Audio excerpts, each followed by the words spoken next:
পিসিতে Microsoft office programme install না করেই লাইফ টাইম ব্যবহার করুন। জি বন্ধুরা, আপনি ঠিকই শুনেছেন। দরকার হবে না ইনস্টল কিংবা অ্যাক্টিভেশন প্রসেস। আপনাকে চিন্তিত হতে হবে না আপডেট ভার্সন নিয়ে। আপনার পিসিতে থাকা ডকুমেন্ট ডিলেট বা নষ্ট হতে পারে। এই প্রসেসে ব্যবহার করলে সুরক্ষিত রাখতে পারবেন অত্যন্ত গুরুত্বপূর্ণ ডকুমেন্ট ফাইলগুলো।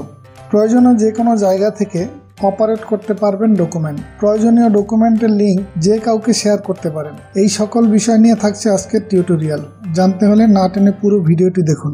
ভিউয়ার্স, আমি আশরাফুল আলম, স্বাগত আরও একবার আলম 360-তে। ভিতরে প্রবেশের আগে অনুরোধ করব, ভালো লাগলে সাবস্ক্রাইব করে সঙ্গেই থাকুন। ভালো না লাগলে দেখতে থাকুন। দেখতে দেখতে ভালো লাগা ভালোবাসা হয়ে যাবে ইনশাআল্লাহ। আর আপনি যদি অলরেডি সাবস্ক্রাইবার হয়ে থাকেন, আপনাকে অসংখ্য ধন্যবাদ। এ সকল ফ্যাসিলিটিস পেতে হলে অবশ্যই আপনার একটি গুগল অ্যাকাউন্ট লাগবে ইন্টারনেট কানেকশন। এছাড়াও অফলাইন বা ইন্টারনেট কানেকশন ছাড়া কিভাবে গুগল ডক্স ব্যবহার করবেন, আই বাটন এবং ডিসক্রিপশনে লিঙ্ক দেওয়া আছে, ভিডিওটি দেখে নিতে পারেন।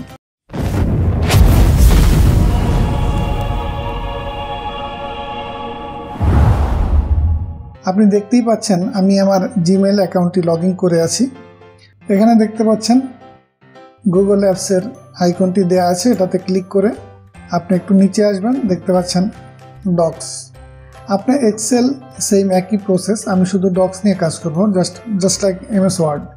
আপনার পিসিতে যেভাবে অফিস ব্যবহার করতেন একই রকম, তবে এখানে অনেক এক্সট্রা ফ্যাসিলিটিস আছে। তো আমি ডক্সে ক্লিক করে দিলাম। এখানে যে পেজটিতে নিয়ে আসে, এখানে দেখতে পাচ্ছেন অনেক অপশন আছে। প্রথমেই দেখতে পাচ্ছেন এখানে ব্ল্যাঙ্ক লেখা আছে, এটাতে আপনি ক্লিক করুন। একটি পেজ ওপেন হলো। উপরে দেখতে পাচ্ছেন file, edit, view, insert, format, tools, অ্যাড-অনস, help. যদি এই সবগুলো বর্ণনা দিতে যাই ভিডিওটি অনেক লম্বা হবে, তাই এর মধ্যে যেগুলো গুরুত্বপূর্ণ সে বিষয়গুলো নিয়ে আলোচনা করব। এখানে প্রথমেই দেখতে পাচ্ছেন ফাইল মেনু, আমরা এটাতে ক্লিক করলাম। এর ভিতরে আছে প্রথমে শেয়ার, আমরা এই শেয়ারের কাজ করব একদম লাস্টে। এরপর দেখতে পাচ্ছেন নিউ, আপনি যদি নতুন কোনো ডকুমেন্টস ওপেন করতে চান সেক্ষেত্রে এখান থেকে যাবেন। এগুলো তো আপনারা জানেনই, তারপরে বলতেছি। এখানে ওপেনটা একটু দেখাই। জাস্ট ওপেন দিলাম, আপনি আপনার পিসিতে থাকা যে কোনো ওয়ার্ড ফাইল বা এক্সেল ফাইল আপনি ওপেন করতে পারবেন। তো এখানে আপনার দেখাচ্ছে গুগল ড্রাইভের যে ফোল্ডারগুলো আছে সেগুলো এবং গুগল ড্রাইভের যে ফাইলগুলো আছে সেগুলো দেখাচ্ছে। তো আপনি যদি আপনার পিসিতে থাকা ফাইলটি ওপেন করতে চান সেক্ষেত্রে এখানে আপলোডে ক্লিক করে দেন এখান থেকে ফাইলটি সিলেক্ট করে দিলে ওপেন হয়ে যাবে। আমি যদি আপনাকে একটু দেখাই, ফেসবুক নামে একটা ফাইল আছে, এটা আমি ওপেন করে দিলাম। আচ্ছা, ফাইলটি ওপেন হয়ে গেল। তো আমরা এটাতে কাজ করব না, আমরা কাজ করব নতুন ফাইলে। তো এরপর আছে মেক এ কপি, ডাউনলোড। আপনি এই ফাইলটা কীভাবে কী ফরম্যাটে ডাউনলোড করতে পারেন সে ফরম্যাটগুলো এখানে দেওয়া আছে। রিনেম, আপনার ফাইল নেম যদি চেঞ্জ করতে চান জাস্ট। তারপর আছে ল্যাঙ্গুয়েজ, পেজ সেটআপ, এগুলো আপনারা সব কিছুই জানেন। Then print. এবার আমরা যাবো এডিট মেনুতে। এডিট মেনুতে যদি যাই, এখানে দেখতে পাচ্ছেন undo, redo, paste without formatting, select all, find and replace. Find and replace সম্বন্ধে আপনারা সবাই জানেন, তারপর একটু এটা বলে নেই। যদি আপনার ফাইলে অনেকগুলো নাম আছে, জাস্ট রহিম, করিম, তা আপনি চাচ্ছেন যে রহিমের পরিবর্তে জব্বার লেখা আসবে বা XYZ যেটাই আসতে পারে কিনা, সেক্ষেত্রে আপনি ফাইন্ড অ্যান্ড রিপ্লেস। এবং যদি কোনো কিছু খুঁজতে চান, যেমন রহিম খুঁজতে চান, ফাইন্ডে ক্লিক করে জাস্ট এখানে টাইপ করে দিলে আপনাকে রহিম বের করে দিবে। এরপর আমরা যাবো ভিউ মেনুতে। এখানে দেখতে পাচ্ছেন প্রিন্ট, লেআউট, দেন তারপর আছে মোডে গিয়ে এডিটিং এবং ভিউইং অপশন। তার মানে হচ্ছে আমরা এখন আছি এডিটিং অপশনে। আমি কিছু এখানে এটা লিখলাম এবং অসংখ্যবার পেস্ট করে দিলাম। ওকে, তো যা বলছিলাম, এখানে আমরা আছি এডিট অপশনে। এটাকে এডিট অপশন বলা হয়। যে এডিট বলতে আপনি যে কাজ করতে পারবেন, কোনো কিছু সংযোজন বা বিয়োজন করতে পারবেন, এটাকে এডিট অপশন বলা হয়। আপনি যদি ভিউইং যান, তার মানে আপনি ওয়ার্ডে যেভাবে প্রিন্ট প্রিভিউ দেখতেন জাস্ট সেটা এখানে ভিউইং হিসেবে শো করা হয়েছে। তো আমরা এটাকে আবার এডিটিং অপশনে নিয়ে আসলাম।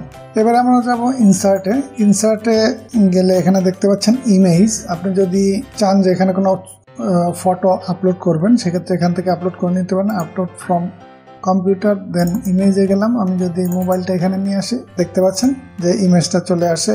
এটা আমি ক্লোজ করে দিলাম।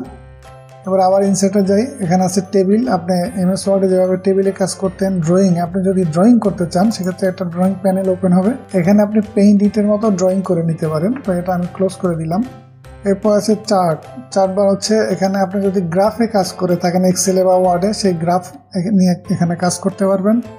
এরপরেই দেখতে পাচ্ছেন আছে হরাইজন্টাল লাইন। আপনি যদি যেখানে কার্সর রাখবেন সেখানে যদি রেখে এটাতে ক্লিক করেন একটা লাইন হবে। এই যে আমার কার্সরটা এখানে ছিল, এই জন্য এই লাইনটা চলে আসে। তারপরে যাচ্ছি ফুটনোটে। ফুটনোটে গেলে দেখতে পারবেন আপনি পেজের নিচে যদি কোনো কিছু লিখে দিতে পারেন, ওকে, আপনি এভাবে নোট করে রাখতে পারেন।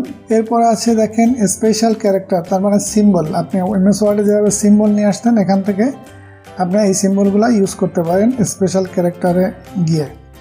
এবার আপনি হেডার ফুটার ইউজ করতে চাইলে আপনি তো জানেনই যেহেতু এমএস ওয়ার্ড অবশ্যই ইউজ করেন।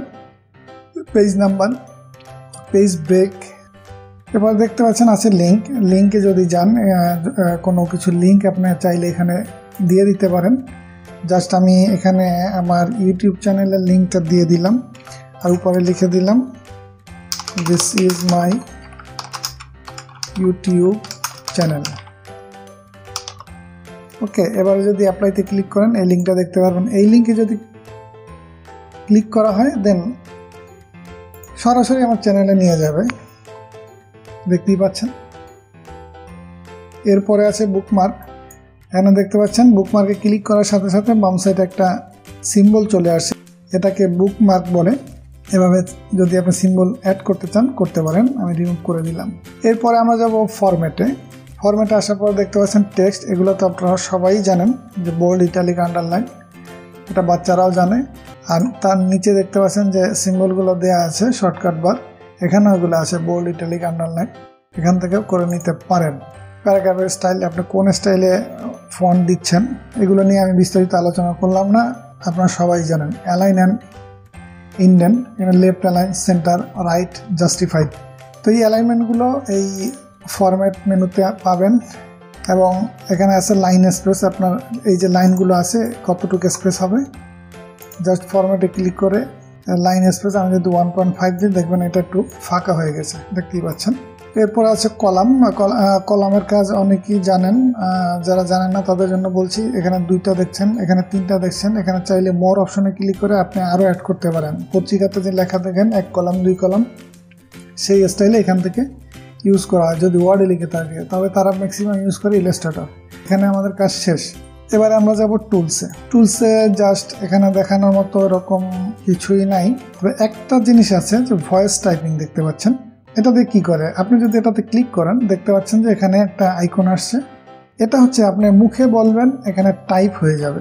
এই সম্বন্ধে একটি ভিডিও আছে আমার, আপনি আই বাটনে ক্লিক করে দেখে আসতে পারেন, অথবা ডিসক্রিপশনে লিঙ্ক দিয়ে দেবো। অবশ্যই যারা গুগল ডক্স ইউজ করেন তারা নিশ্চয়ই ওয়ার্ড এবং এক্সেলে কাজ করেন। আমি যেভাবে কাজ করলাম সেম প্রসেস আপনি এক্সেলেও করতে পারেন। এক্সেল যারা জানেন সেম। আমি প্রথমেই বলেছিলাম ফাইল মেনুতে যাওয়ার পর যে শেয়ার, এটা আমরা সব শেষে আলোচনা করব। তো এখন আপনি ডকুমেন্টসটা যদি সেভ করতে চান সেক্ষেত্রে আপনাকে ফাইলে যেতে হবে। ফাইলে গিয়ে শেয়ার বাটনে ক্লিক করতে হবে। শেয়ার বাটনে ক্লিক করে আমি এখানে নাম দিলাম ডক্স টিউটোরিয়াল, সেভে ক্লিক করলাম। এখানে দেখতে পাচ্ছেন যে মেনু আসছে এবং আমি যে বলেছিলাম যে লিঙ্ক শেয়ার করতে পারবেন। এখান থেকে লিঙ্ক আপনি কপি করে যাকে পাঠাবেন তাকে আপনি লিঙ্কটা শেয়ার করতে পারেন যে কোনো সোশ্যাল মিডিয়ার মাধ্যমে, এবং ইমেইলে তো আপনি সরাসরি ডকুমেন্টস দিতে পারবেন। ডানে ক্লিক করে দিই, আমার ডকুমেন্টসটা সেভ হয়ে গেল। কোথায় সেভ হলো, আমি এটা ক্লোজ করে দিলাম। সেভ হলো আমার গুগল ড্রাইভে। আমি যদি গুগল ড্রাইভে যাই, আমরা নাম দিয়েছিলাম কি ডক্স টিউটোরিয়াল, দেখতেই পাচ্ছেন যে ডক্স টিউটোরিয়াল নামে একটা ফাইল সেভ হয়ে গেছে। এরপরে পরবর্তীতে আপনি যখন কাজ করবেন গুগল ড্রাইভে এসে জাস্ট ডাবল ক্লিক করে দেবেন, ওপেন হয়ে যাবে। এবং এখানে সেভ হওয়া মানেই হচ্ছে ফাইলটা সিকিউর থাকা, গুগলের মাধ্যমে আপনি সিকিউরিটি পাচ্ছেন। এছাড়া আপনি যদি এই ডকুমেন্টের বিষয়ে কোনো স্পেসিফিক তথ্য জানতে চান কমেন্টে গিয়ে জানাবেন। আজ এ পর্যন্ত ভিডিওটি ভালো লাগলে লাইক পেতেই পারি, তাই না? ভালো থাকবেন, সুস্থ থাকবেন। আসসালামু আলাইকুম। দেখা হবে পরবর্তী কোনো এপিসোডে।